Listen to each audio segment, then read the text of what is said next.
Hey guys, welcome back to channel. இன்றைக்கி நம்ம Bangalore to Kerala தான் போகிறோம். எதுக்காக நான் ஒரு சின்ன ட்ரிப் மாதிரி போகலாமே அப்படின்னு சொல்லிட்டு என்ன பிளேஸ்க்கு போகிறேன்னா வர்க்காலா.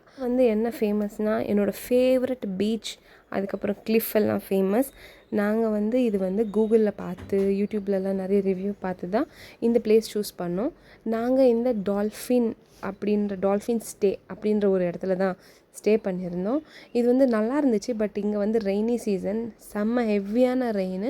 3 டேஸ்க்கு புக் பண்ணியிருந்தோம். 3 nights and 4 daysக்கு ரொம்ப என்ஜாயபுளாக இருந்துச்சு. ஆக்சுவலாக நாங்கள் ஏற்கனவே செக்இன் பண்ணதால் கொஞ்சம் கிளம்ஸியாக இருக்குது, அவ்வளோதான். இங்கே வெளியவே நீங்கள் கொஞ்சம் சம்மரில் வந்தீங்கன்னா நீங்கள் இந்த லொக்கேஷன், இந்த பிளேஸை நல்லா என்ஜாய் பண்ணலாம். இந்த டால்ஃபின் ஸ்டே அப்படின்ற இடத்த நாங்கள் கூகுள் ரிவ்யூவில் பார்த்து தான் நாங்கள் சூஸ் பண்ணோம். இது அழகான ஒரு சின்ன காம்பேக்டான ரூம் தான். எல்லாமே டீசெண்டாக கொடுத்துருந்தாங்க. நாங்கள் செக்இன் பண்ணதால் கொஞ்சம் மெஸ்ஸியாக இருக்குது. மற்றபடி it was good. Like dressing mirror கொடுத்துருந்தாங்க, பெட்டு, அதுக்கப்புறம் sitting table, light, lamp, cupboards, ஸ்டோரேஜ்க்கு, வாஷ்ரூம் கூட அவ்வளோ க்ளீனாக இருந்துச்சு. ஹாட் வாட்டர் ஆக்சஸ் எல்லாமே இருந்துச்சு.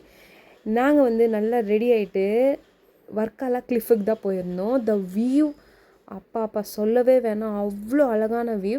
இவ்வளோ தூரம் இருந்து பார்த்தா இவ்வளோ அழகாக இருக்கே. இந்த பீச் கிட்டே போகணுன்னா ஒரு டனல் மாதிரி இருக்குது, அது கீழே போகணுன்னா நம்ம பீச்சில் விளையாடிக்கலாம். மற்றதெல்லாம் நெக்ஸ்ட் வீடியோவில் பார்க்கலாம். தேங்க்யூ ஃபார் வாட்சிங். பை.